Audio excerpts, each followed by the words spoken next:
your compliance. Hey, welcome to the Sharp Way Show. It is Larry Sharp here, and it is a little bit past 7 p.m. on the East Coast. So happy you have joined me this evening. It was the right thing to do. Well done. I am very happy because you know that this is going to be a great show. Why? Because it always is. I don't know why you would even think that it wouldn't be. It will be an amazing show because I am very lucky this evening. Yes, I am lucky. I have with me someone who is going to be able to not only make you think differently, but he might make you laugh. I mean, maybe not, but probably. He'll probably even make you laugh. He is a contributor to redstate.com, libertynation.com. He's host of a Fresh Perspective podcast on YouTube, if you want to check it out. And also he runs a Substack called The Smattering. You can check him out at thesmatteringnews.com. The man himself, Jeff Charles. How are you, sir? Hey, I'm good. How you doing, Larry? I'm glad you're here. This should be a pretty interesting show. Me too. I'm really excited about this. It's been a while since we've talked. It has been, yes. And the thing that I think is interesting is recently, particularly after the 2022 election, you have brought up the idea that the Republicans kind of didn't have an answer for anything. That's been one of your things. They had no answer for everything. And I've said for literally years now that Democrats are the party of bad ideas and Republicans are the party of no ideas. And that has been so clear in my state, like there's no tomorrow.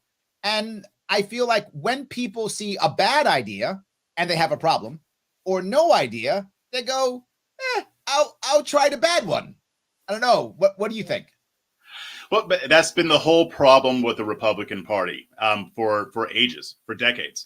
And it was no different in these midterm elections. Very good at complaining and pointing out how the Democrats' solutions are wrong or bad. But they never go to the American people and say, you know what, this is what we have as an alternative. Here's how we're going to solve the problem. Because what they don't realize is that if you say the Democrats' solutions are bad, that doesn't make the problem go away. The problem is still there. So if you say that's a bad idea and say, don't go with that, but you don't say, hey, here's something different, what else are they going to do? Because they're not just going to keep living in the problem. They're going to vote for somebody who thinks that, or who is at least trying to come up with something to solve the problem, even if it's a bad idea.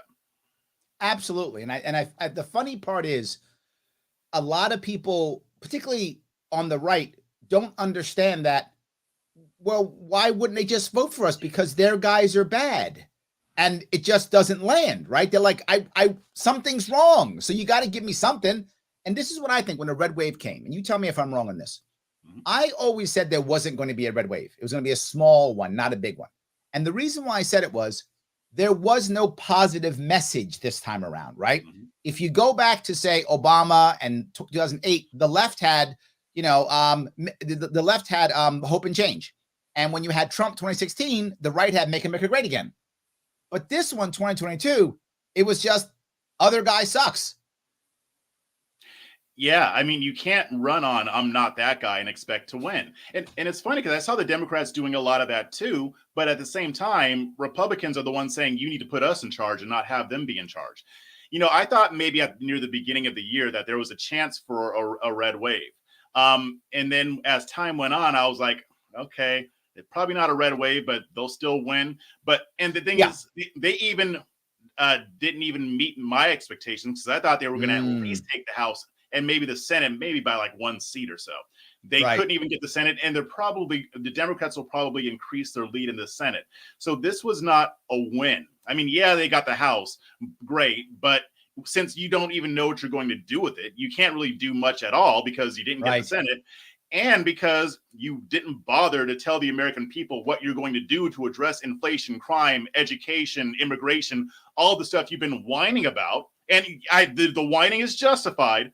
But that's why I tweeted the other day, conservatives are where they are right now. The conservative movement and the Republican Party are where they are right now because they think whining is winning. Yes.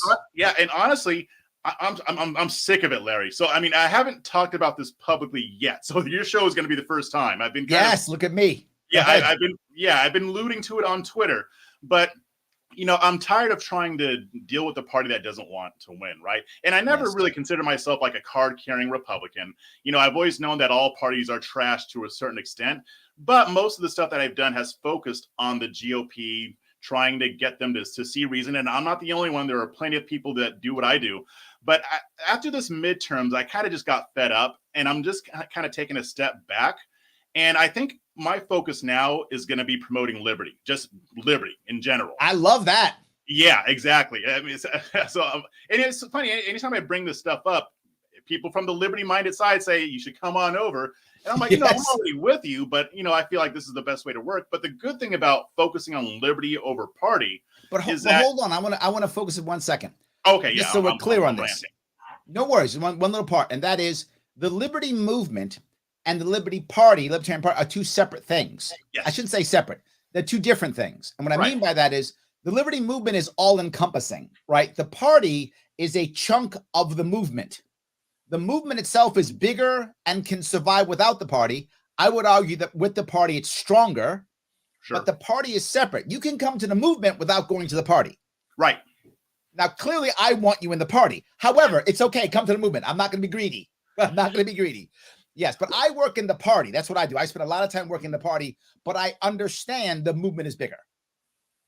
It is. I mean, but what this means to me is that I'm going to see myself as more of like a free agent. It's because the thing about the liberty-minded movement, in the liberty movement, is that you can be a Republican and still fight for liberty. You can even be a Democrat and fight for liberty. I can rock with all of that. Yeah, I can deal with all of that. You can be part of the Libertarian Party and push for liberty. So to me, I just feel like I need to expand my horizons. I'm already friendly with all the liberty people anyway. And, I mean, even here in Texas, there's there's Libertarian Party of Texas and in the county that I'm in. So I figured, it's been very difficult to kind of get involved in the GOP here. So I'm like, okay, well, why don't I just I know the feeling. Yeah. Why don't I take my services elsewhere? Take my ball and go home? Because I mean, the feeling. Yeah. And at this point, I feel like with my skill set, with where I am, I feel like this is the better role for me to play, because it doesn't mean that I won't still run in Republican circles, but I'm not focusing on the party. If you're a Republican and you're pushing for actual liberty, then I can rock with you. I can work with you. But I'm done trying to get the Republican Party to see reason, because it's just not going to happen. At least not the way I've been doing it. I've been trying. It has not worked at all. In fact, I don't know if you know this, but they're the ones who sued me off the ballot this year.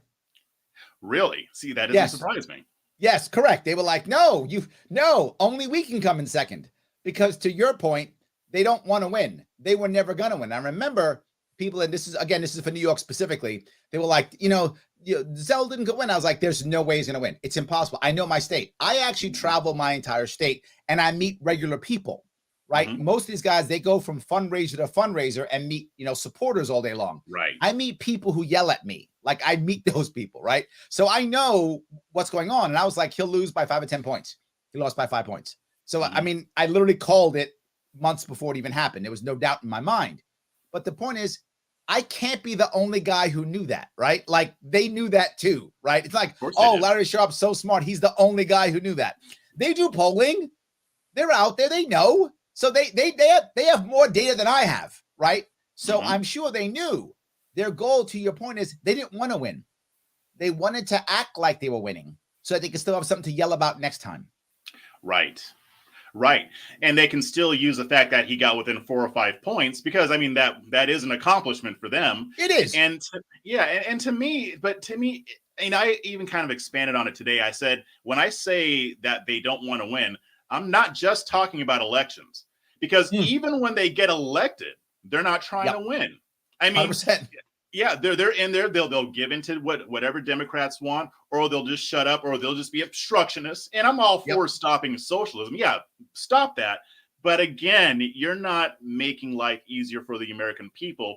You're just basically, if you're even doing anything, you're keeping progressives from making it worse.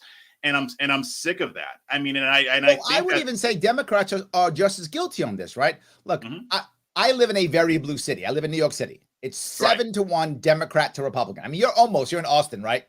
Yeah.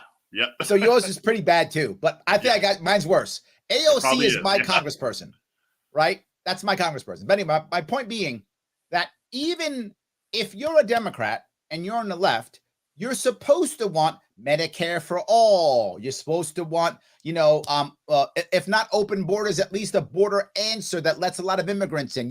That's what you are. You talk about this, what you want, right? You want these things.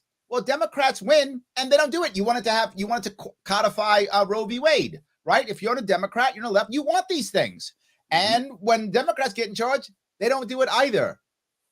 You would like the railway workers to be unionized, right? And to have an actual, right? You don't want them to go to work if you're on the left, right? But they go to work, right? So even when the Democrats get in charge, they don't solve problems either. They talk. I'll give them that. They talk better than Republicans. Oh, Their talk is better. Yeah.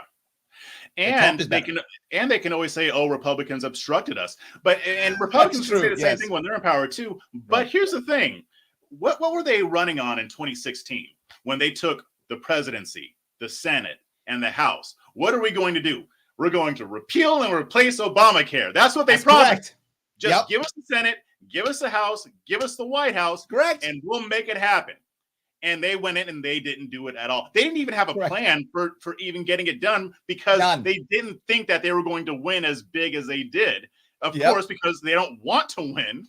And so they didn't really even have a plan. So I'm just sick of it. And the other part of this new direction I'm going is that I'm not going to focus as much on federal politics. I mean, my job kind of requires me to write about it, and that's fine. You got to pay attention.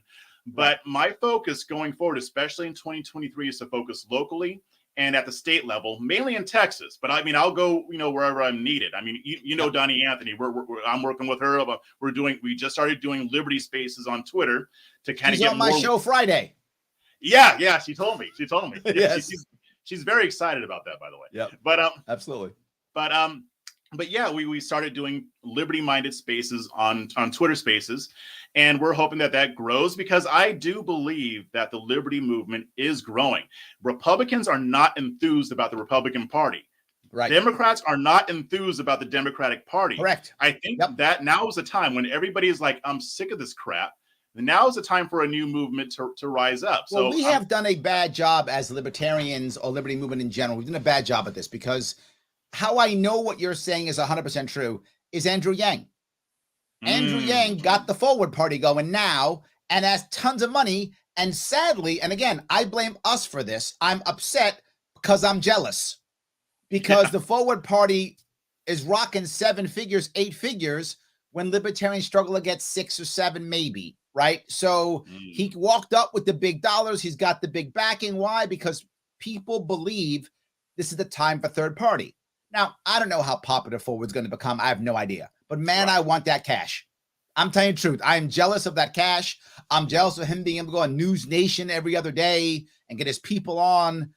I wish I had that, right? I don't have that. You and I are doing Twitter Spaces and YouTube, right? Because we don't get CNN. Well, I'm sorry, you're super cool. You get Rising and stuff. You get that. I don't get that. You get the cool stuff. So anyway, but we're trying our best to get the spots that we can get, and I am jealous of that. But he wouldn't have done that, nor could he have raised as much awareness or money if the timing wasn't right. So you are 100% correct. I'm just hoping we can gather more of that, right? And the fact that in the Libertarian Party was hammered this year. If you know this, I know you're not really a part of the party, but we got our asses kicked this year. We got sued off the ballot in multiple states. We had lawsuits. Some of them we won and then still lost anyway in other states. We lost some of our heaviest hitters, got put out of office. And it was all because mostly Republicans, but also Democrats, but most Republicans went out of their way to spend time, money, and energy attacking us. They have not done in the past. And the fact that they spent so much time attacking us shows that we are making impact. You know what? Just came to mind when you said that.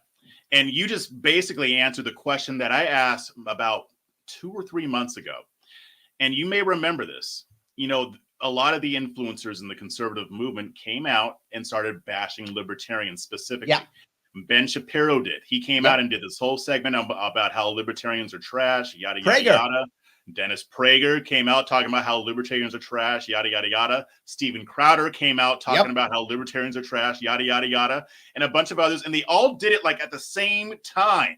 It's almost like how the left-wing activist media started saying, oh, the walls are closing in on Trump all at the same time. I'm like, no, there's something going on here. There's something 100%. Going on. Why? Because this hasn't happened before. If anything, Never. all of these people I've heard, except for with the exception of Prager, I've heard Crowder and Shapiro talk about how they have a lot in common with libertarian thoughts, or they're libertarian on a lot of issues. But now they can't stand y'all. And I'm like, That's correct. And what you just said is the answer. That is the answer. Yeah. So here's my question though, because you mentioned that, you know, it is the Libertarian Party's fault or Liberty Movement's fault. What do you think that they could be doing better? We don't reach out.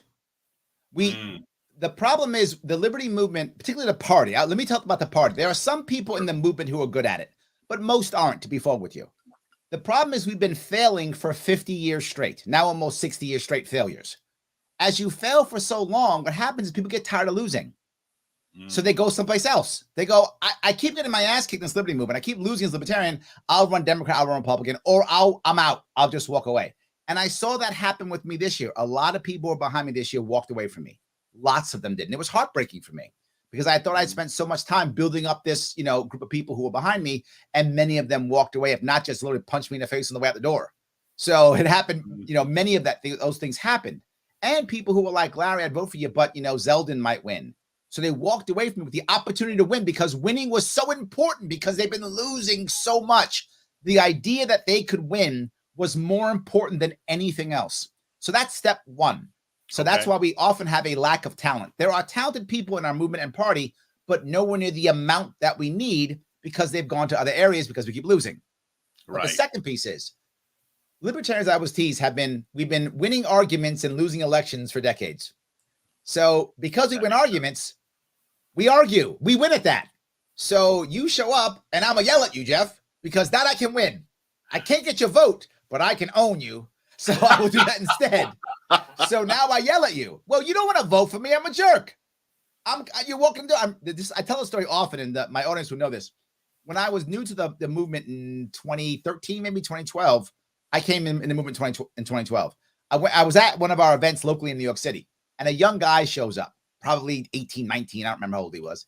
And he says, oh, yeah, I'm glad I heard about you guys. Come to your events, all good. But you guys don't want to get rid of NASA, do you?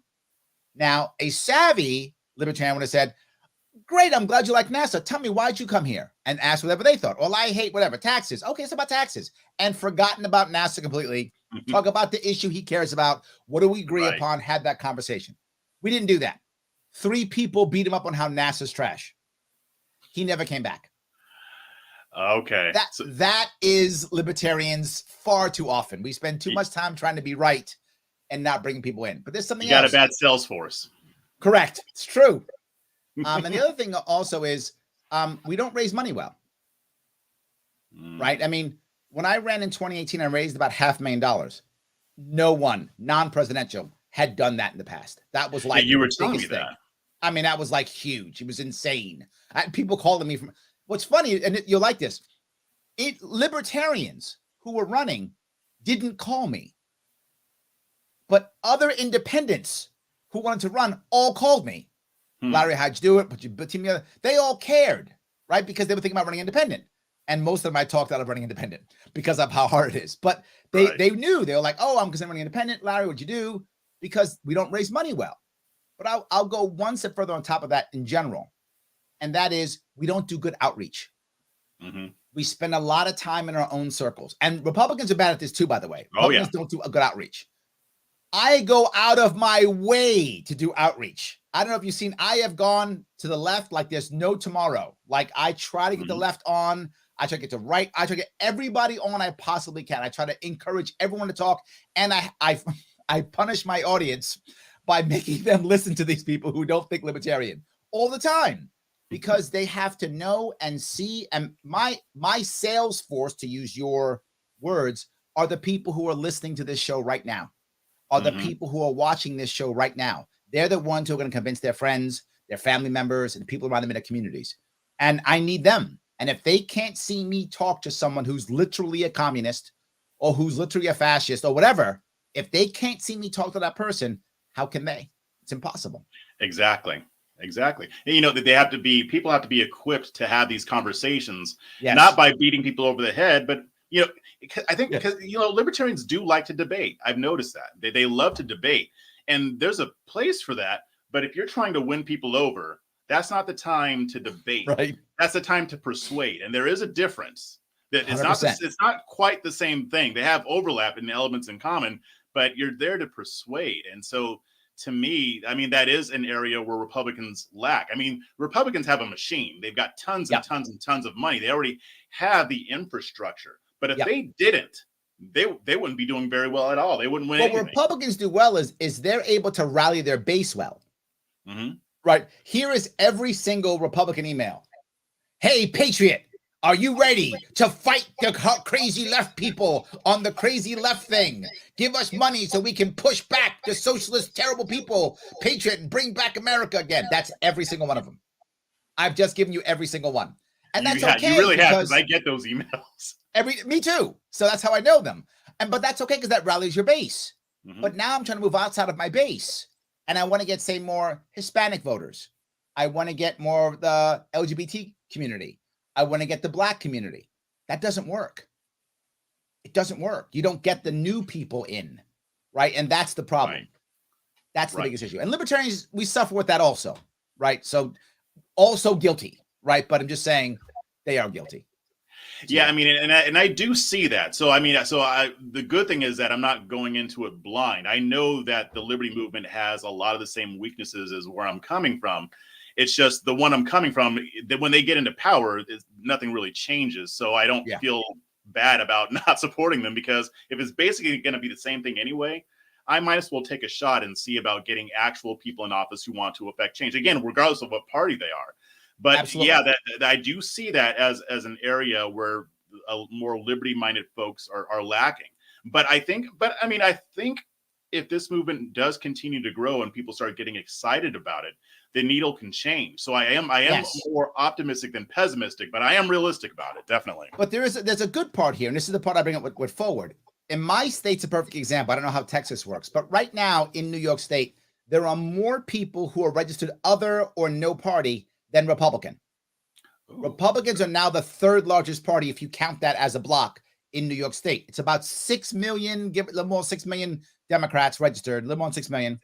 About like 3.5, 4 million non-registered. I mean, registered but no party, and about 2.5 million, 3 million Republicans. So there's more non than there are Republicans. That's where our home run is that piece, right? Not converting Republicans to converting Democrats, converting people who've given up, who are like, I don't care. We're freezing up a little bit. We get those people and we'll be in. So I'm going to grab a couple of comments if I could. Let me grab a couple of comments since we're here. Thomas says, liked, commented, and shared on 3 platforms. You are the best, my friend. I love that. Please share as much as you can. And I will ask you something else again. Hit that like button. Hit that like button now if you can. If you're out there right now, do me a favor.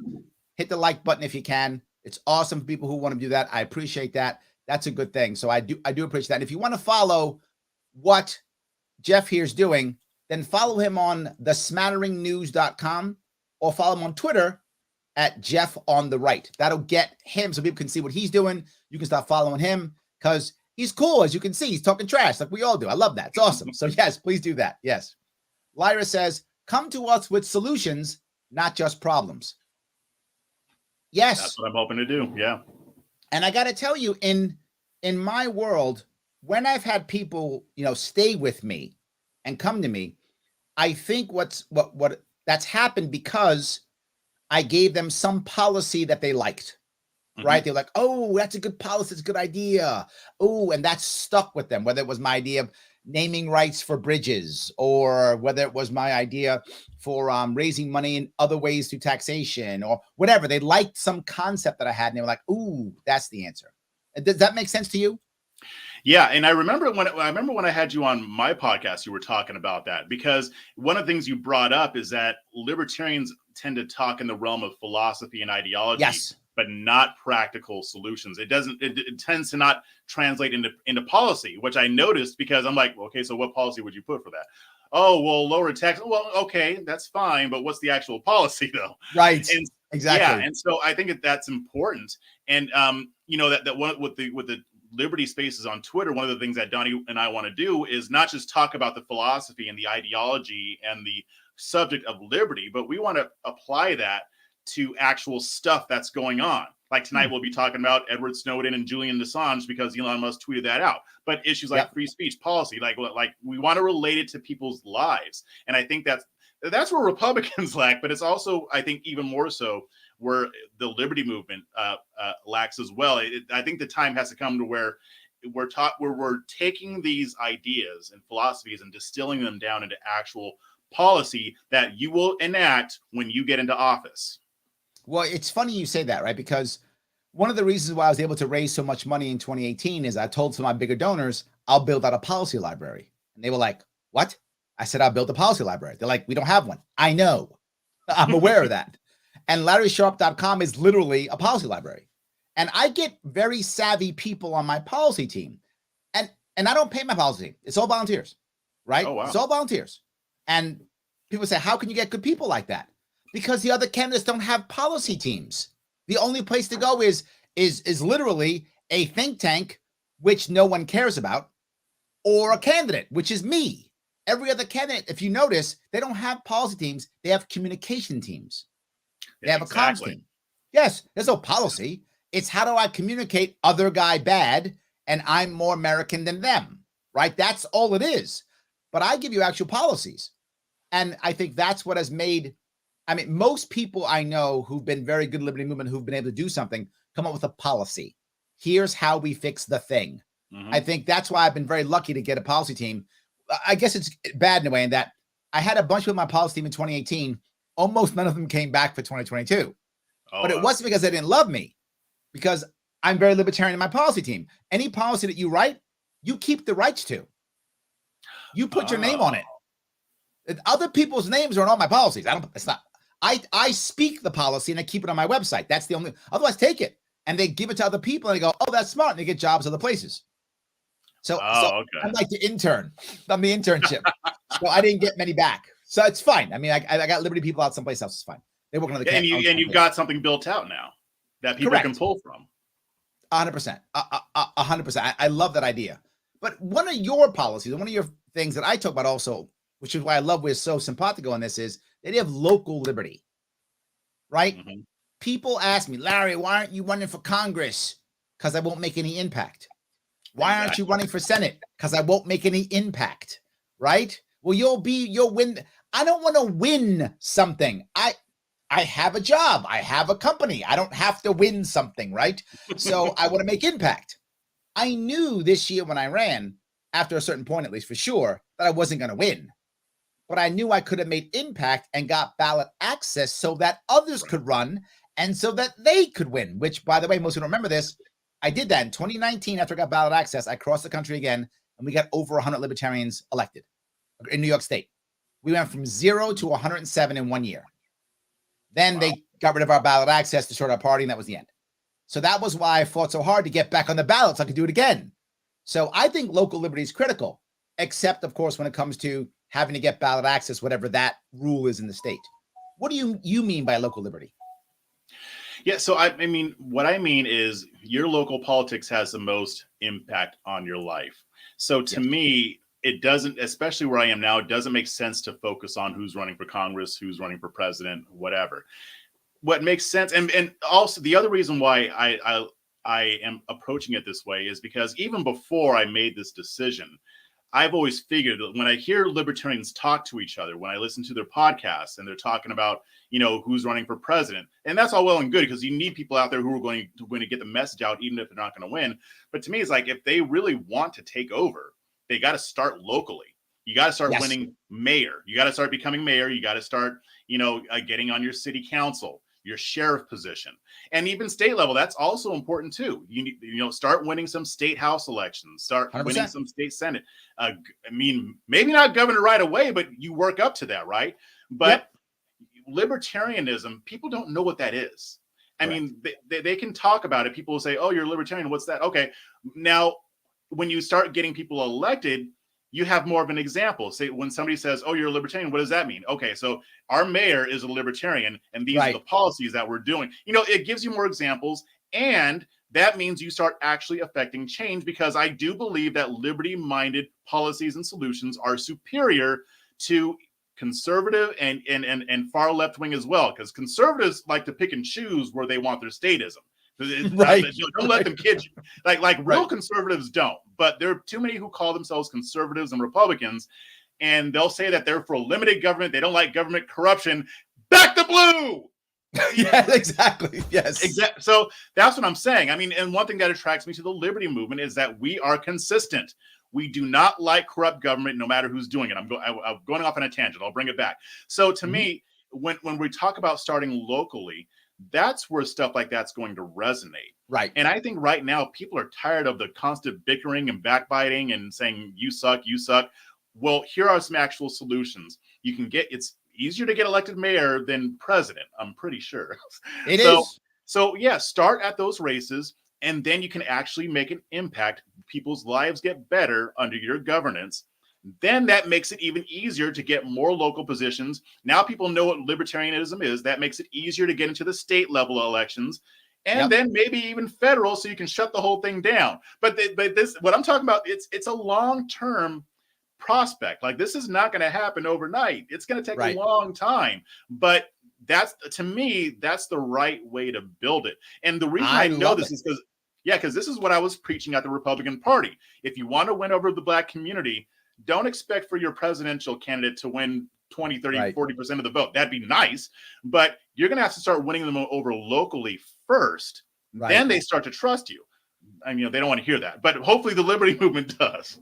So that's why my focus is local. And we do have people who are out there doing it, right? We got guys out on Long Island, Artie Sintef out there doing it. We got guys in Philadelphia, Maj Touré out there doing it. We got people who are trying to make it happen. We do have a bunch of people who are trying to make it happen. It's just challenging, as you know. But let me do a little bit of promotion, if I could. My sponsor is the world's smallest political quiz. So if you're saying to yourself, I wonder if I'm really conservative or libertarian or moderate or whatever I might be, I have an idea. Take the world's smallest political quiz. It's right there. Click that link, take it, and when you're done with your results, share it with somebody else. Share it into a Facebook page, share it onto your Twitter, whatever it is. Share it out there so that people can see it. Support my sponsors, guys. If you like what we're saying, if you like what you're hearing, and you want to support the show, this is how you do it, and it's free. It takes like 2 minutes, and it's free. The link is right in the description. Click that link, take that test, share it. You'll figure out, hey, am I more conservative? Am I more moderate? But this is something for you, Jeff, to understand about this. This is a true story. We have data from the world's smallest political quiz for decades. So we know of the people who are taking it, what the trends are from the people who are taking it. It's not a good necessarily trend of everybody in America because it's only people who take it. But of the people who have been taking it, the trend has been towards authoritarianism. More people are popping up towards the authoritarian than ever. Where the number one is still the same. The largest plurality is actually moderate. That's still there is no majority, but the largest plurality is still moderate, and authoritarian is still the smallest, but it's getting bigger. So just something interesting. So sorry about that. I had to do a bit of homework. I appreciate it. So let me keep going if I could. Sure. You're talking about local, and I promote local. I do. But I also think local community stuff is just as important as winning local races. Yes. Right? I mean, that has to be an answer too, right? Of course. Yeah.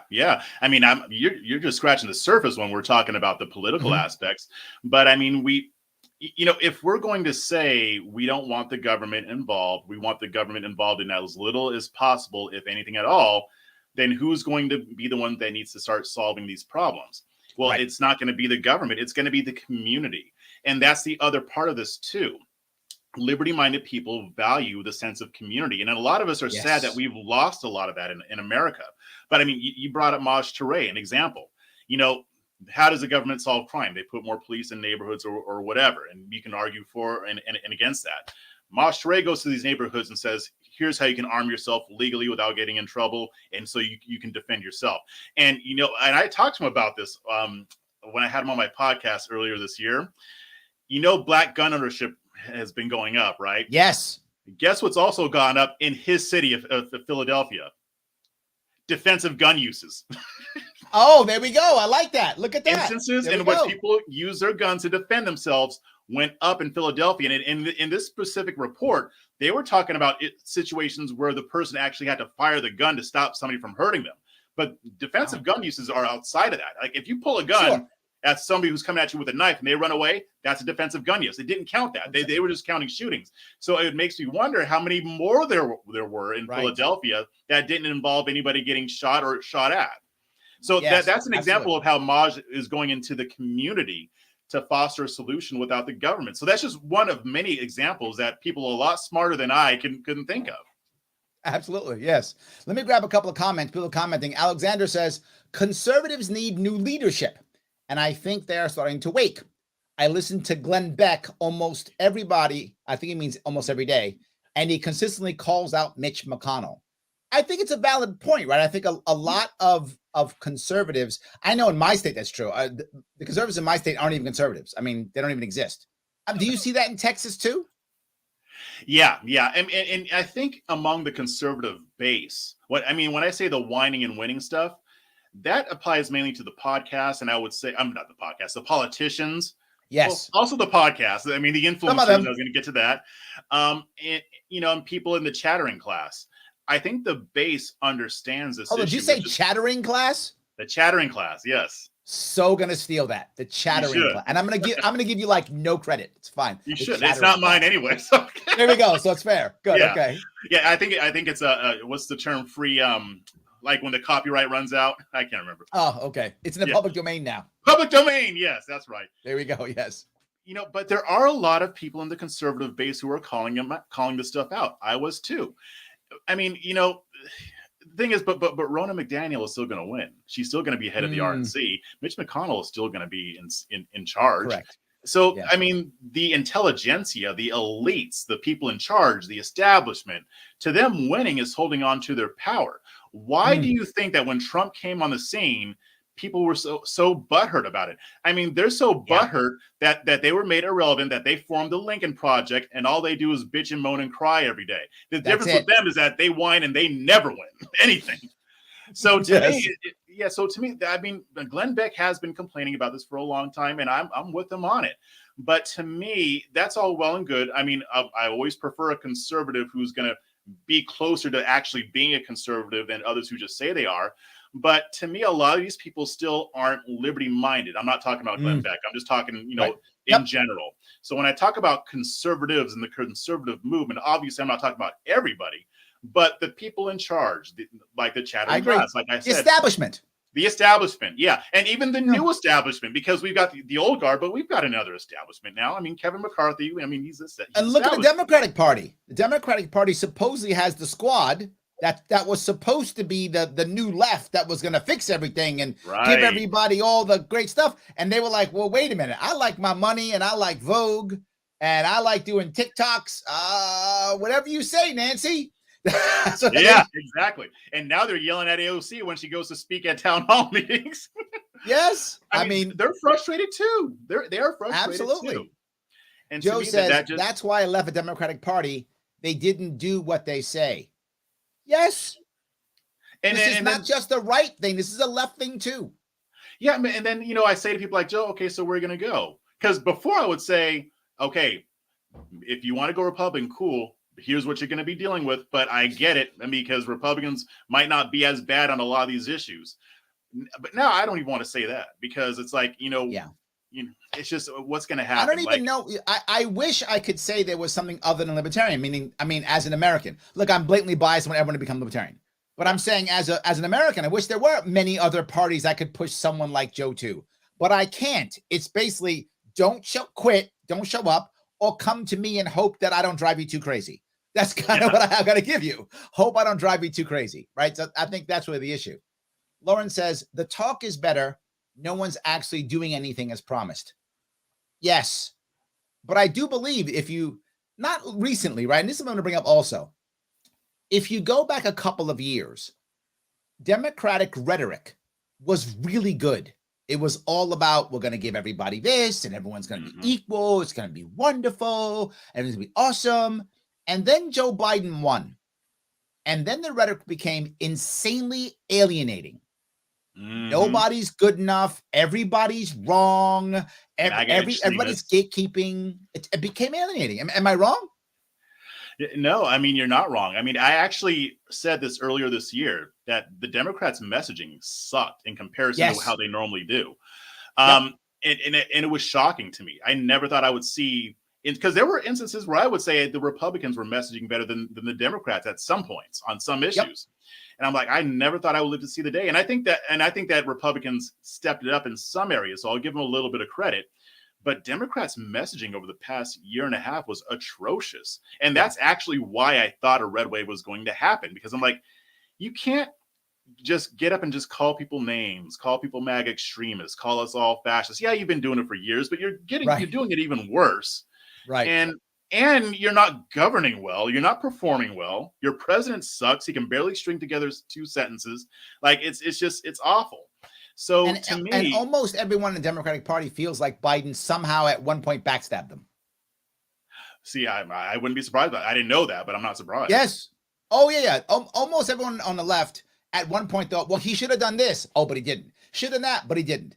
But their answer, this is going to sound terrible, is, well, at least he's not Trump. That's literally the answer. Well, he's not Trump, so. That's exactly right. I mean, black people especially feel that way. Because, Yes. I mean, it is funny because when he first got elected, I'm like, okay, black people, you voted for Biden, you got all this hope. I'm telling you, he's not going to do jack for you. They're like, oh, it's still early. They got really mad at me. Time went on and on and on, and you go on Black Twitter, and you see people complaining about how Biden is doing for every other group of people except black people. And I'm like, I told you.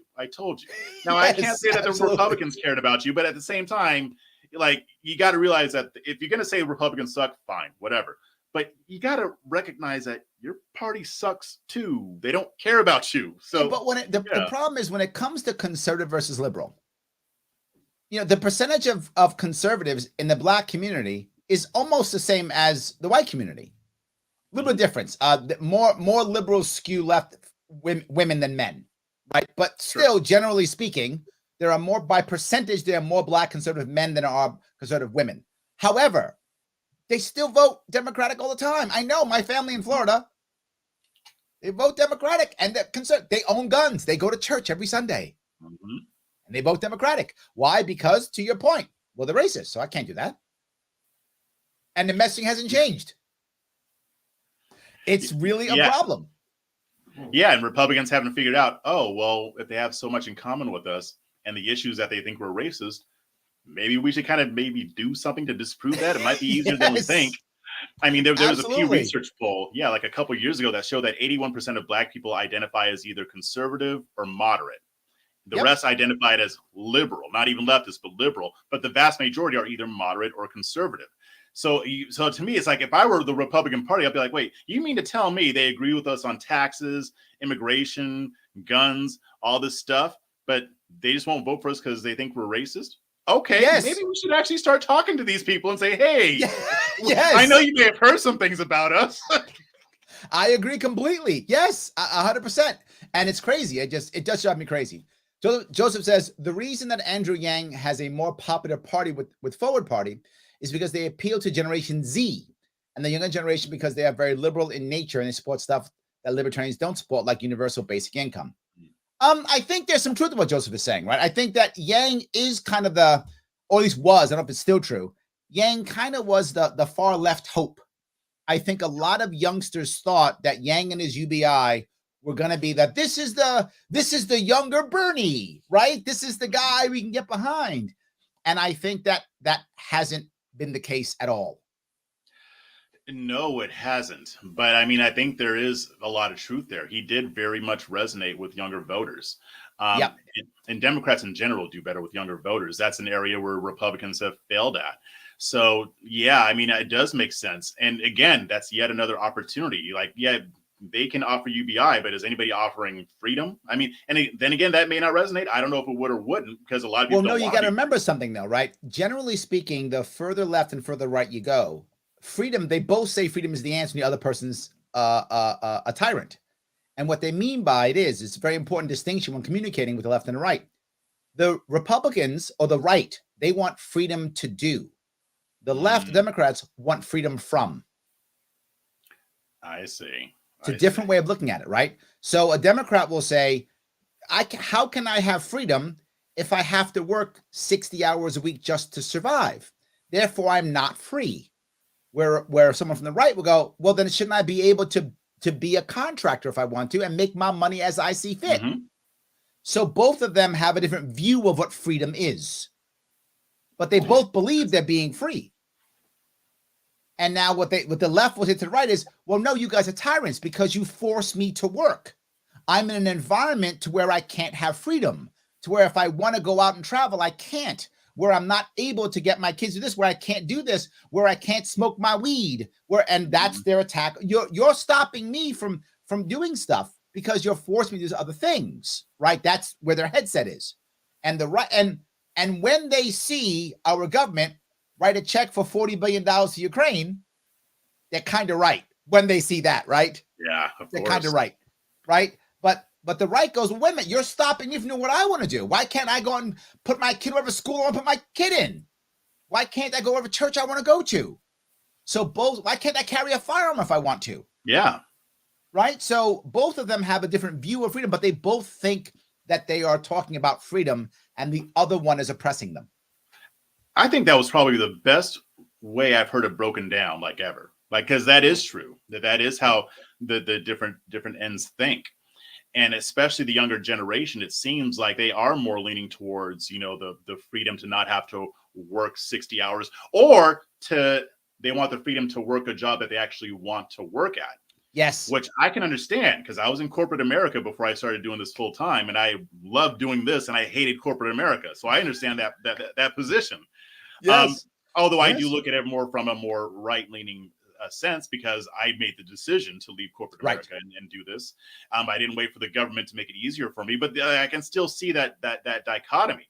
But here's my question. I mean, how does the liberty movement do with younger people? I'm assuming it probably does better than Republicans do, but maybe not as well as Democrats. Yeah, as a general, it depends if they know us or not. This is why I go out of my way to reach out to the left. The average youngster sees libertarian as Ben Shapiro. Ooh. That's how the average young person. Thank you. That's how most that Ben Shapiro's a libertarian. He's not libertarian. He has some liberty leanings. That's true. No. He has some, absolutely, but he's not libertarian, right? He's conservative, clearly, right? Or Republican. I'm not sure which one but one of those two. So depending on the day, I guess. Depends if he's mad at Kanye or not. I guess. Yeah. Depends on how people feel about him at the moment. That's correct. Yes, but in any case, they think that a libertarian is someone who is a farther right Republican. So that's piece one. So me trying to get through that, I'm not that. I have gone on podcasts and gotten to be full of you. I've gotten my ass kicked on podcasts publicly on purposefully and publicly, just so I could get some youngsters to go, who's this Larry Sharpe guy? He's not that bad, is he? And I've got some of the youngsters to come to me because of that. Come to me from these, because when you go to a far left what do you call them? Chattering class. Their goal is not to talk to you. Their goal is to own you. That's their goal. So they would do whatever it takes to own you, because if they don't own you, then they have platformed you and they're bad, and then their people will leave them. So I kind of have to have them at least own me a little bit. I have to, or I can never go back and I can't go to anyone else. If I actually try to own one of them, not that, because some of them are very good, but let's say I could own one of them, none of them would ever see me again. So I have to get, and boy, does my team gets mad at me, and my people get mad at me. Why didn't you yell at them? Why didn't you? Because I want to go back. My goal is to bring people in, right? Not to own the guy and then have bragging rights. That's not my concern. Right. And most libertarians will not take the slings and arrows that I take. So when I go there, I hear them say things like, yeah, you libertarians, you love corporations. I'm like, exactly the opposite. We're all about local. We hate multi national corporations. We hate them. We can't stand them. But they believe that because they think we're hardcore. You want everyone to work in slave mines. No, I want people to be gig employees and own their own labor. Right. I don't want that at all. Right? At all. Well, so but everything that they hear about libertarians comes from people who hate libertarians. Correct. Yes, absolutely. Yes. So I think that's one of the biggest issues we deal with. So when I get through to someone, usually if they're young and they actually hear me or talk to me, and my example is when I was on Joe Rogan. Joe Rogan was the best when it came for the youth coming to me. It wasn't the best, believe it or not, for fundraising, believe it or not. Fundraising, Dave Rubin was the best. Oh, Believe it or not. Well, Dave Rubin's audience is an older audience, a more political audience. They have more money. So when it came to donations, Dave Rubin was the best show for me. Glenn Beck was good for me too, but not as good as Dave Rubin. But when I was on Joe Rogan, I mean, my YouTube channel doubled or something like this. Crazy. Yeah. But it was mostly young men who didn't have money and weren't worried about politics. So the money didn't come in. But I still will get recognized. And that was 4 years ago on the streets of New York City. Someone would yell out the window and they'd be like, Larry Sharp, bring Linda Onions, Joe Rogan. I'll still get that. So then I'm able to get to the youth and they can see me in a long form, which is why I do long form. I can turn many of them. Otherwise, I struggle. I know I went long on that. I apologize. But to answer your question, that's how we get the youth. Long form. Older people don't like long form as much. Younger people love long form. They will watch a 2-3 hour show while they're gaming. And especially if they're hearing stuff that they don't normally hear. I mean, if you're a Democrat and you watch CNN, you just hear the same thing every single day. If you're, well, I mean, younger people don't watch cable news, but still, I mean, if you're watching, if you're, I don't know, watching the Young Turks or whatever, I don't know, or if you're watching Ben Shapiro, you're just going to hear the same stuff over and over again. Whereas if you're, one of the reasons why I started listening to a lot of libertarian podcasts is because you hear a lot of different ideas and people who disagree with each other. And you're right. I think people do have a really big misconception of libertarians. Like I go on Black Media, I go on Fox Soul a lot. And I can tell they don't really know what to make of me. Like, you know, they'll see me defend Trump, but then they'll also see me not defend him when I don't think he deserves it. They'll see me go after some other Black conservatives who I don't like. You know, I can't remember what we were talking about. They brought qualified immunity. And we were debating about it, and they thought for sure I was going to be like, no, don't end qualified immunity. And so she asked me, okay, well, what about qualified immunity? Would you support ending it? I was like, yes, yes, absolutely. Qualified immunity. I think that would be great. And the whole panel was like, what? Yes. I mean, I know I go by conservative, but I'm conservative libertarian. I keep telling you people that, and you don't get it. So, yes, you're the dreaded conservatarian, as I've heard more than once. Conservatarian. But the good thing about that is that they can see somebody who is definitely not a Democrat, but not somebody who is their normal archetype of a conservative. And I think that's what the liberty movement kind of offers. It offers a different approach and a way to get, if we can get more people to see, then they'll actually say, oh, there might be something to that, because I agree with what he said. There we go. Absolutely. Let me grab a couple more of this if I can. Phil says, argue, not debate. Oh, okay. I like that. That's something. I like that. Lauren goes on to say, persuasion is where it's at from where I stand. Absolutely. I agree. Yes.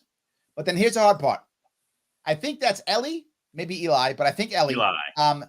Eli, there we go. Trying to rally libertarians is like trying to herd cats. Yes. Yeah, boy, libertarians do not like leaders. Oh my God, they do not like leaders at all. Yes, this is well, this is. Well, at least you don't have to worry about hero worship. Can I give a quick shout out? Somebody mentioned in the chat something in San Bernardino, and they driving out to 29 Palms to visit Rancho Cucamonga. That's where I'm from, Rancho Cucamonga. Wow. So give me a shout out. All right. 29 Palms, that's the Marine Corps base out there. Yeah. Absolutely. So if you see something in the chat you want to bring up, please just bring it up. All right. 100%. But you were talking about hero worship and the lack thereof. Yes. That's the piece that interrupted. When it comes to, I say this all the time when it comes to liberty movement, we keep looking for a savior. And we don't need a savior. We need hundreds of heroes. Hundreds and hundreds of heroes. That's the reality, because if we get a savior, then the savior gets killed off in some way, shape, or form, or bought out, or whatever, right? Whatever the case may be. And I know because they are constantly trying, the Republicans are constantly trying to get me to run Republican and give me stuff to run constantly. So they'll get bought out, or they'll just, whatever, walk away, whatever the case may be, because they get tired of fighting. And then we got nobody. We need hundreds of heroes. We need a deep bench. We have neither of those two.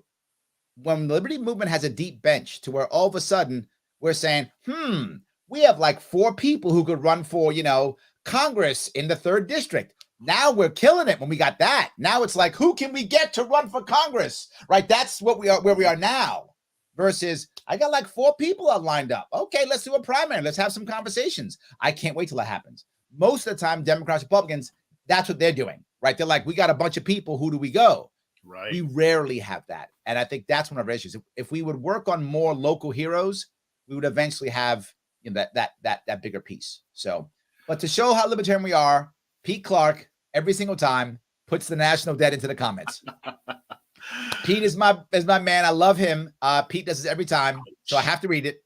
31 trillion, 352 billion, 797 million, 927,277.98.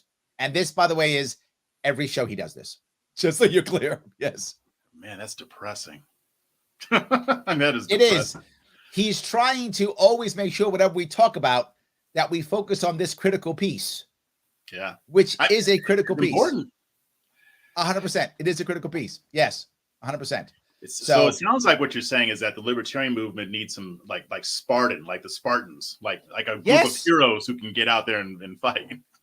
I agree 100%. I think if we had more of that, we would be a whole lot stronger. I really think that. So Ryan says the GOP are closeted socialists. Dems don't hide it. Well, it's kind of right. Yeah. Well, it's like Michael Malice says, conservatism is progressivism driving the speed limit. So there we go. I like that. That's very good. Pete says, I was done trying to fix Republicans from the inside 20 trillion years of debt ago. $20 trillion of debt ago. Yeah, absolutely. 100%.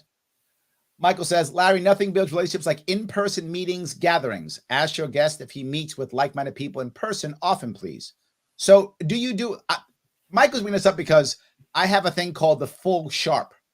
And what that is, I stole it from Grassley, who does the Full Grassley in Iowa. He goes to every single county in Iowa, the 99 counties in Iowa. He meets every one of them every year. I do it here in New York. I go to every single county every year. I've done so for 5 years straight. So, and when I go, I don't just go to fundraisers. I go to like gun shops and vape shops and diners and, places like that, wineries and breweries. I just meet people. And Mike knows that. So do you do similar things in your world? Yeah, I'm glad that question came up, actually. So first off, I'm not a politician. I'm not trying to run for office. So, but I do it even when I'm not running. Yeah. So this next year, that's what I'm going to be focused on. I was actually trying to figure out if there was a way I can do that with the GOP, trying to get more involved in my local area. And like I said, it's very hard to get involved. And it wasn't all their fault. Some of it, to be fair, was my schedule, but most of it was just very hard to find out who I need to talk to about what. And it's just very difficult. But it's funny. Once I because I've been hinting at this on Twitter about being more liberty-minded, talking more about liberty rather than Republican and conservative. And I had a guy reach out to me in Houston, and he wants me to come in February and speak to the local Republican Liberty Caucus out there. So I'm going to be doing more stuff like that because I want to evangelize this more. Again, wherever they'll have me, whether it's Republicans or the Libertarian Party here or wherever. Well, there is, by the way, a Democratic Freedom Caucus. It does exist. Okay, well, yeah, then I'll probably be networking with them. But to answer the question, that's what I'm going to be doing starting in 2023. There we go. I'm waiting until like March because it's too damn cold in New York. So I'm going to start like March. So yes, that's me. It's good. Patty says, Larry, I'm a liberal libertarian. You speak to my heart. Oh, thank you, Patty. You taught me to listen to everyone and find what we agree upon, then go from there. Community and local is where I will work on the change we all seek. Yes, nice. And yes. Absolutely. I think that's so critical. That's why I love your local idea, right? Your idea of localism. I think it's right on the money. I love it. And if you're liking what we're doing, then do me a favor, everybody who's listening and watching, go over to the Sharp Way YouTube page and subscribe. Not just on Facebook, not just the Larry Sharp YouTube page. You got to go to the Sharp Way YouTube page and subscribe to that page. That page is not killing it like the other page is. So you got to help me out. because I'm getting shadow banned and hammered and smashed all over the place. So you got to help me out and do that. So head on over to the Sharp Way YouTube page and subscribe and click that button so that you get all the notifications, because I'm on like every day now, right? I mean, you guys see me all the time. You're tired of me by now? I hope not. So please do that. It does matter. I would appreciate it tremendously. And as always, I want to repeat, if you want to follow what Jeff's doing, thesmatteringnews.com, or just follow him on Twitter. He tweets like 80,000 times a day, give or take, or something like that. I've got an addiction. That's correct. Yes. So yeah, and it's unhealthy. Jeff on the right. That is his thing. At Jeff on the right at Twitter. So I do want to go to the one more piece if I could. And I want to talk about what most people don't want to talk about. And that's race. Mm-hmm. In that I feel like whenever Republicans want to be righteous, they will almost always use children, right? And when Democrats be righteous, they will almost always people of color. Now they've also moved towards the LGBTQ community also, but they'll use some other person as a way of doing it. And neither one of them in general are speaking for themselves at all. It's always someone speaking for them, right? Yeah. In that regard. I love it. White progressive women, especially. Correct. Yes. Or white conservative women when it comes to the children. Yeah. Right. So someone else is speaking for the people. But the what I'm bringing together is in the right, they're talking for the children. So there are clearly minors, right? Because they're children. But when the left does it, they're treating us like children. And they don't even see it half the time. They don't even Correct. see it. And and I've talked to Black people who are Democrats, and they've complained about it. They yes. utilize us. They really do think that we are inferior. Really, they're racist. They're just a different type of racist. 100%. And I mean, they talk about the soft bigotry of low expectation. I take the word soft out of it. And there's nothing soft about bigotry. Bigotry is bigotry. Right. That's it. Right. And to me, theirs is a more dangerous type of racism because it masquerades as a friend or somebody who wants to help you or an ally, right? An ally, yes. Yeah. They're talking about, lowering standards in schools. That's happening in Oregon because this somehow helps the Black community.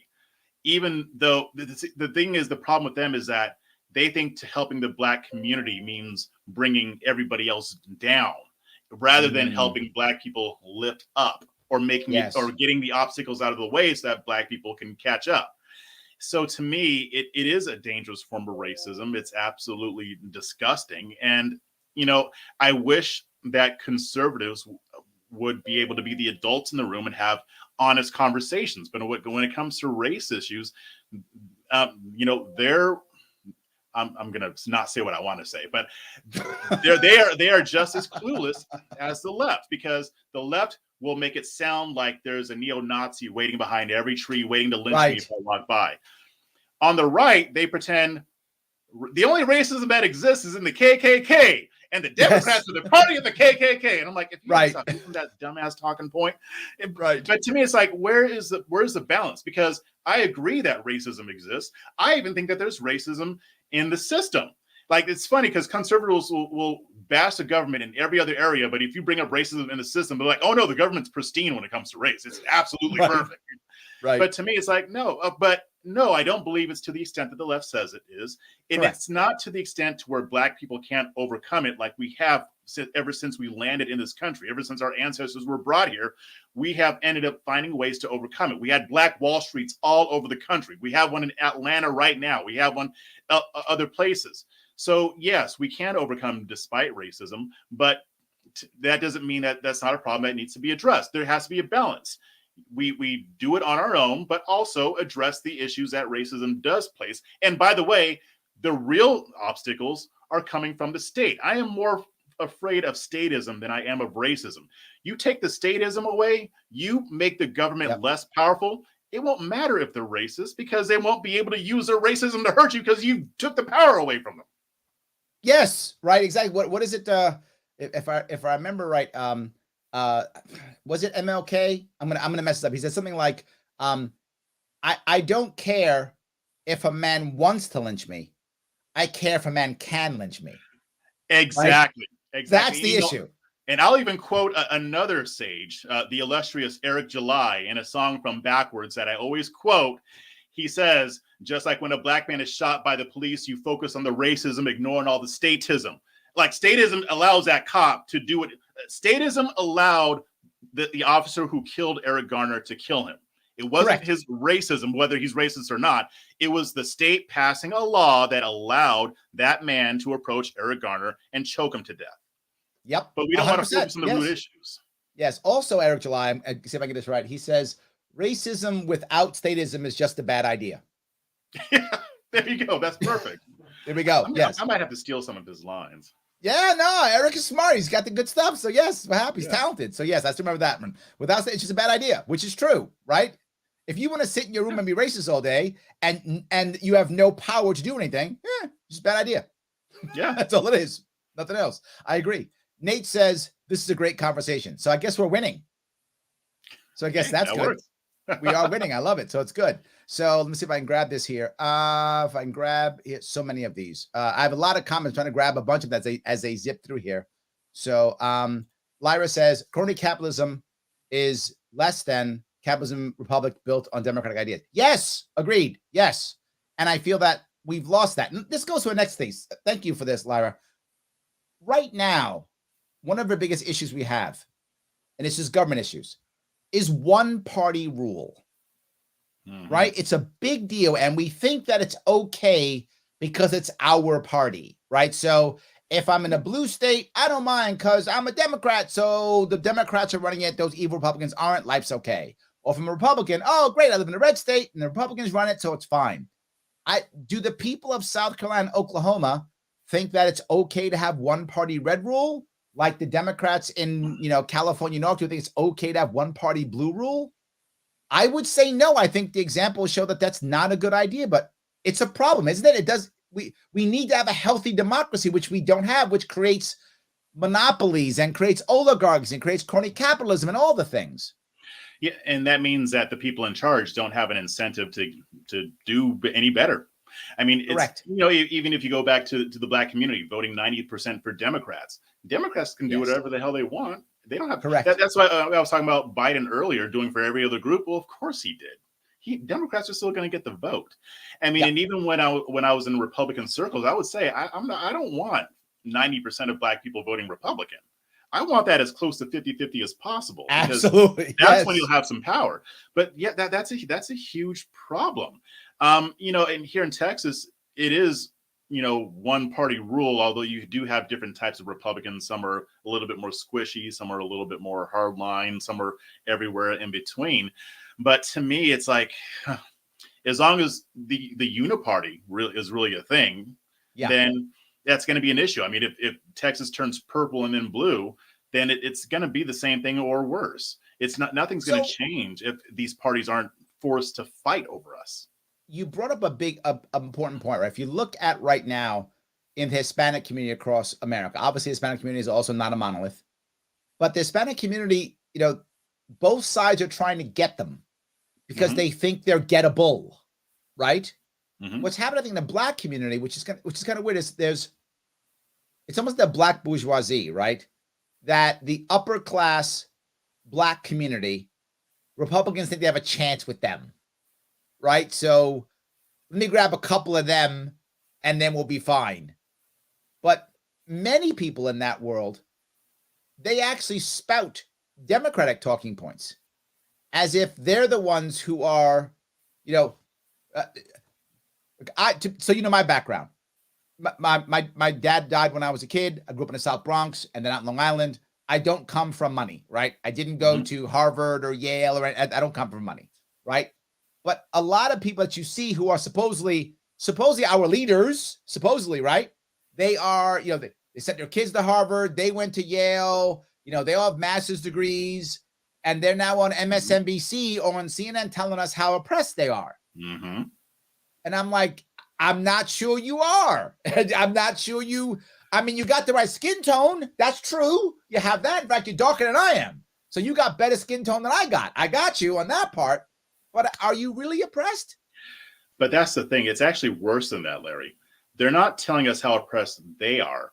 They're telling us how oppressed we are.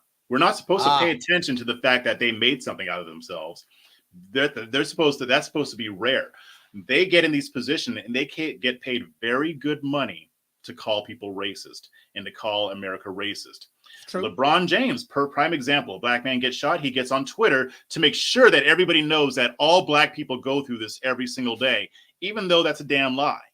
Right. So, I was talking, there's an author named Ian Rowe. I interviewed him on my show, and he was talking about Nicole Hannah-Jones.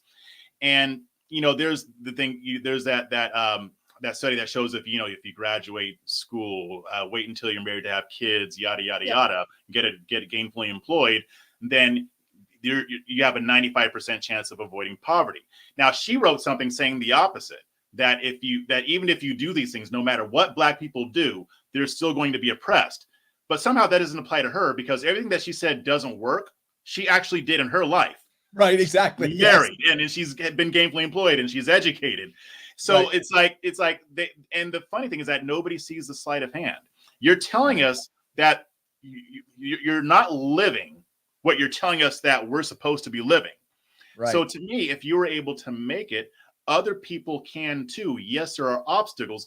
Instead of telling people that they're screwed and they just need the government to come in and save them, maybe just give the benefit of your knowledge. How many people could you help by saying, hey, look, this is what I did to get to where I am today. Yes. You need to do it. I'll raise up more people to teach you how to do it. Why isn't LeBron doing that? I don't know if he does that in his off time and we just don't know about it. I know he made that school. But in general, like these talking heads on MSNBC and others, I don't see them helping black people do what they did. But LeBron could still do the school without yapping on Twitter. Exactly. Right? He could just, the time he spent yapping on Twitter, build a second school. Right? Right. Do that instead, right? Yeah. And I would love you even more. Or make another terrible movie. Please don't do that. But anyway, my point is, whatever LeBron decides to do. But you could just spend more time building schools than you could talking about how oppressed everybody is on Twitter. I bet he doesn't go to those schools and tell those kids that they're oppressed. I bet he doesn't do that. I bet he doesn't. Yeah, and that's an issue, right? I look at that, and while I understand, this goes to your earlier point, there is a nuance. Racism exists. It does. Just not to the extent that people are saying, that's for sure. And the answers aren't calling white people bad. That's not the answer, right? That's not going to make racism go away, right? If anything, you're making it worse. If anything, you're making it worse. They are, because now now there's no allies, right? Mm-hmm. So if someone who wants to be an ally to any oppressed group wants to assist and help, and if they don't do it perfectly, you now insult them and call them names. They're not coming back. I've just lost the ally. Mm-hmm. I would like as many allies as possible for everyone who's oppressed, whether that person is gay or straight or black or whatever. I would like all the allies, right? I'd like us all to be in the same team in my perfect world. So why in the world would I want to be alienating people? And I feel like this is doing it far too much. In fact, it is another way to divide us. And I feel like we're so divided and so concerned about division and the bad guy that right now in our voting, in our dating, in our friendship, we are worried about, I can't be associated with the other evil person. So I will vote against somebody or not see anybody. I was at Freedom Fest this last year, and I was on stage and they were talking about, why is this the case in the chattering class? So stealing it. Why is it the case that? And I said, because if I have a communist on my show and I don't own that communist with blood sport and just hammer them, then I am now supporting communism. So I have to hammer that person or I'm supporting communism. In fact, talking about TYT, you were talking about that, and Ryan says, my dad religiously watches TYT. By the way, I'm doing a TYT event in about 2 weeks. So I'm going into the Lion's Den. I am. But I think it was Cenk who actually said, if you get a Nazi on your show, you got to hammer him. You got to destroy him. He said it openly.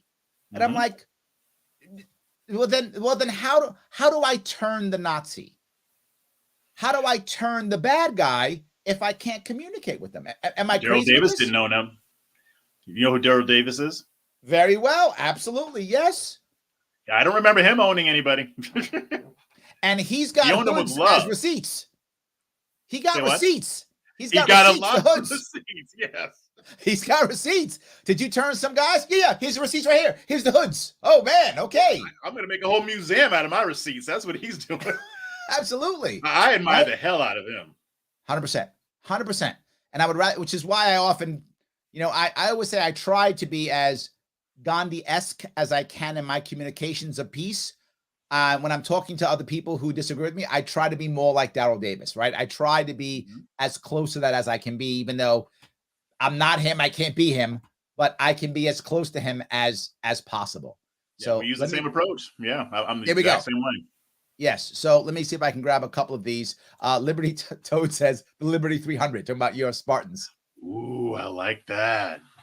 I might have to steal that. Thanks, Liberty Toad. There we go. Just lost that, Liberty Toad. You messed up. I'm kidding. Yeah, I'm probably not even gonna give you credit either. There we go. Yes.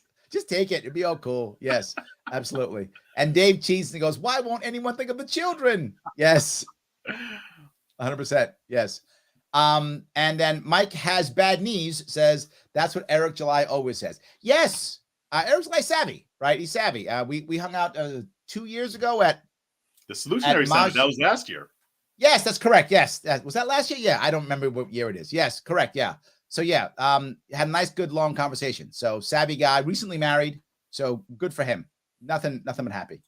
Ira says, Democrats and Republicans are about total control through force. Yes and no. I'm gonna shift this one if I could. And you tell me if you think I'm wrong on this, Jeff. I think they're actually through force, through thought control. Right? We self-police far more than they force us. Am I wrong? No, you're not. To chew on that, I mean, they did a survey last year of college campuses, and they reported a huge increase in the number of students who self-censor now. Yep. They still censor us, but really their ultimate objective is to get us to self-censor. 100%. And I wish I can say conservatives were different on this, and in a lot of ways they are, but they have their own censoring too. And the right likes to talk about how they value diversity of thought, and in the Republican circles, that's actually not true. They're just as bad with that as Democrats. You got to fall in line and repeat the script that you're told, especially somebody in my position where I am more of an influencer. I do a lot of media. I'm a commentator. I talked to Spike Cohen about this last week, and he was saying in the liberty movement, there is a lot of diversity of thought on every issue you can think of. Probably fight all the time. Yeah, exactly. Probably to the point to where it's even a weakness because you get caught in a paralysis by analysis. But I would rather be able to comb through that and see if we can come to a coherent messaging strategy rather than just having to repeat the same old crap over and over again. And then if you're an iconoclast, if you go against that, which I'm willing to do, you're going to take the arrows. And I don't mind taking the arrows, but it's harder to change enough minds in Republican circles. I've changed a lot. I mean, I'm not going to, pat myself on the back. There are a lot of people like me who have been going against the grain, but it's just difficult. And the people whose minds are changed, the people who are open-minded, the people who are open to doing things a different way, they're not in power. So yes. Yeah. Ryan says, Jeff Charles, you made a few new fans tonight. Larry, I am still a long time fan of yours. Thank you. All right. So you got some new fans. That's good. But I guess from what you just said, what I am, and Alexander, by the way, says, just downloaded Jeff's new podcast. Looking forward to listening on my next lunch break. Any episodes would you recommend? I check out first, Jeff. Sorry, I want to give you a shout out real fast. Any recommendations? Wow. I mean, that's off the top of my head. I have a lot of interviews on there. I took a little break. Let me think. While you're thinking, I'll grab a couple more. Alexander says, love Daryl Davis. Patty says, thought control 100%. Yes, I do think that's true. Yes, absolutely. And of course, Lyra loves Spike Cohen. So there we go. Yes. Kevin says, Republicans hate diversity. Well, there we go. And I think Kevin either is or was. I forgot. I met Kevin a couple of months ago. He either is or was a Republican. I can't remember which one, Kevin. I'm sure you can clarify that. I think he either is or was one. So yes. So I'm sorry. Did you want to come up with one one of your shows that he should watch or listen to? So Actually, the last three. So I have one with one of my colleagues at Red State, Brandon Morse, on white guilt and racism. That was a very good conversation between him and I. Lou Perez on Oh, I love comedy and Lou. politics. Yeah, I think he's a libertarian too, isn't he? Yep, absolutely. Yep. Yeah, we had a great conversation on comedy. And right before him, I had a friend of mine, Melanie Collette, and she was talking about the racism that she experienced in public schools as a teacher. That's a very, very illuminating conversation. If you're a Christian, you have to check out, or even if you're not, but you're still interested, check out my interview with Pastor Jack Hibbs. That's one of my favorite interviews I've ever done, and I love the guy. And to check that out, head over to thesmatteringnews.com or Twitter, Jeff on the Right. And you can check out his A Fresh Perspective, right? That's the name of it. Did I get it right? A Fresh Perspective, yes. A Fresh Perspective on YouTube. Please check it out so you can make that happen. And do me a favor, click that like button if this is good. Click the like button. I need every like I can get so I can get past the algorithms. So please do that if you could. But I want to bring up this idea of the last piece, if I could wrap this up with, all the herding cats in the liberty movement. If you want libertarians to follow you in general, this is in general, you got to do two things. Get out in front and stay out in front. The problem is most of us don't do one of those two things. We do one or the other. Get out in front and then leave. This has changed, which is why I know we're doing well. This has changed recently. And it changed, believe it or not. And I'm going to give a couple people some shout outs for this. One of them is Spike Cohen. It used to happen that somebody would run, they would lose, and you never see him again. That was a common thing in the libertarian world. I don't do that. Spike doesn't do that. And there are many others now that are staying. They run and they're staying. So they get out in front, take the slings and arrows, take the L, get their butt kicked, but they stay out in front.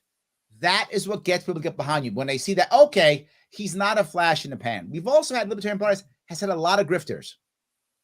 People come in, right? Like Bob Barr comes in, gets our nomination, takes money, leaves, right? Guys like that, right? We've had a lot of guys like that we have a lot of grifters. It's been, go in for a little bit, get some fame and then leave, right? That's happened often. So if you come out in front and just stay there, you don't even have to run for office. Just be out in front and stay there. People will begin to follow you. Not everybody, some people are going to hate you. Oh, I don't like that Jeff guy. And there are many libertarians who have. Everybody loves me.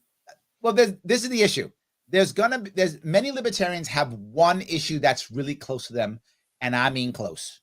There's one. And if you disagree on that issue, that's the one that they can't forgive you.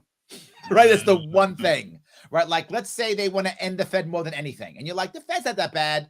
You can be libertarian on everything else. But if that's their number one issue, they're like, I don't like that Jeff guy. I'm going to go watch Larry's show. I'm not going to watch Jeff because he's a Fed. He likes the Fed. Like that's the issue. So no matter what, someone's going to disagree on something. If it's not that issue, they will still love you. If it's that issue, you're going to lose that person. It's kind of how it works. Well, yeah. Thanks for letting me know. Then that just means I have to agree with everybody on everything. Exactly. There we go. Yes, 100%. So yes. So look, is there anything I've missed before we wrap this up? Something I've missed? Something else we should be talking about? No, but I mean, I'm looking forward to having more of these conversations. I'm really excited about this. Honestly, like the past few months, this past year, I've been like, I don't know. It's just been kind of hard on me politically. Like, how you feel politically homeless, and I feel like I don't really fit in here, don't really fit in there. But when I really started going in this direction, I feel really good about it. So I'm very excited, and I'm welcome happy aboard. And it's funny because it was right after I made the decision firmly that you reached out to me. So I'm like, hey, I can talk about there we go. Stuff. Absolutely, yes. I knew I have magic powers. It's true. Exactly. Absolutely, the force yes. is strong with you. Absolutely. I am a gray Jedi of the highest order. That's true. So yes. There we go. So by the way, guys, I want to wrap this up with one thing. Please take the world's smallest political quiz. I know I bug you every time I do it. Please do it. It does matter. And of course, check out Jeff, thesmatteringnews.com, and of course on Twitter at Jeff on the Right. Guys, I want to thank you so much for watching this evening, giving me a little bit of time that you gave me. By the way, Jeff, you're going to be on Twitter coming up here in a few minutes, aren't you? Yep, in about 5 minutes. I'm going to be doing the Twitter Spaces. There we go. So head on over. If I haven't bored you enough, head over to Twitter right now. Go to Jeff on the Right, and you will see him pop on. He'll be talking with the amazing people trying to make things happen. I will see you all